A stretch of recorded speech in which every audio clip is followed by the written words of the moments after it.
अस्सलाम वालेकुम व्यूअर्स, कैसे हो? उम्मीद करता हूँ खैरियत से होंगे। आप देख रहे हैं यूट्यूब चैनल जिसमें डिफरेंट मेडिसिन हेल्थ एडवाइस दे रहा हूँ मैं आपको।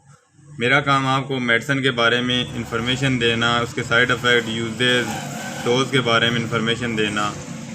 आपने तमाम अद्वियात डॉक्टर की हिदायत के मुताबिक इस्तेमाल करनी है। आज भी एक टॉपिक लेके आया हूँ। आज का जो मेरा टॉपिक है कम्बिनोल डी सिरप के बारे में है। टॉपिक शुरू करते हैं, लेकिन टॉपिक शुरू करने से पहले मेरे आप भाइयों से, बहनों से, बच्चों से, बुज़ुर्गों से वही रिक्वेस्ट है कि प्लीज़ चैनल को सब्सक्राइब ज़रूर और बेल आइकन को प्रेस कर दें। चलते हैं कम्बिनोल डी सिरप के बारे में। ये कफ सिरप है। आपको बलगमी खांसी है, ड्राई कफ है यानी खुश्क खांसी है, बहुत पुरानी से पुरानी खांसी है, आपने बहुत सारे सिरप इस्तेमाल किए हैं, आपको नहीं आराम आ रहा, तो कम्बिनोल डी सिरप इस्तेमाल करें। इसके अंदर काफ़ी अच्छे साल्ट हैं और ये काफ़ी अच्छी कंपनी एटको कंपनी की है। कम्बिनोल डी सिरप जिसके अंदर क्लोरोफेनामीन है, जिस वजह से इसको पीने से आपको गनुदगी आती है, आपका जिस्म भी रिलैक्स होता है।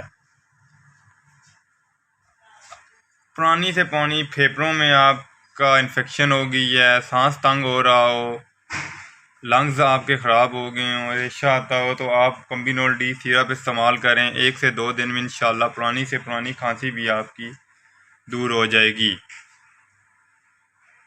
इसके अलावा इसकी डोज़ की बात करते हैं तो इसकी डोज अकॉर्डिंग टू एज के लिहाज से डिपेंड करती है। यानी बड़ों के लिए 2 टीस्पून यानी 2 चाय वाले चम्मच, खाने वाले चम्मच दिन में 3 मरतबा, और बच्चों के लिए 1 चाय का चम्मच दिन में 3 मरतबा भी इस्तेमाल कराया जाता है। प्राइस के बारे में हम कोई इसको फ़िक्स नहीं करते, क्योंकि आजकल रोज़ बरोज़ प्राइस चेंज होती है। और लेकिन आज की जो मैं आपको प्राइस बता दूं तो 80 रुपीज़ पर सिरप है। अब बात करते हैं कि इसके साइड इफ़ेक्ट्स की, कि इसको पीने से आपके क्या क्या साइड इफ़ेक्ट्स आते हैं।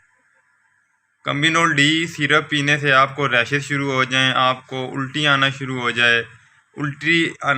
जाए, नोज़िया फील होए, तो आप इसका सिरप का इस्तेमाल ना करें और अपने डॉक्टर से कंसल्ट ज़रूर करें।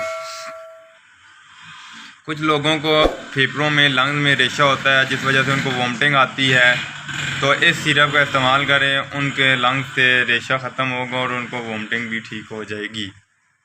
ये था आज का हमारा एक टॉपिक। उम्मीद करता हूँ टॉपिक आपको अच्छा लगा होगा। अगर टॉपिक आपको अच्छा लगा है तो वीडियो को शेयर कर दें और बेल आइकन को भी प्रेस कर दें जाते जाते। जज़ाकल्लाह, शुक्रिया, अल्लाह हाफ़िज़।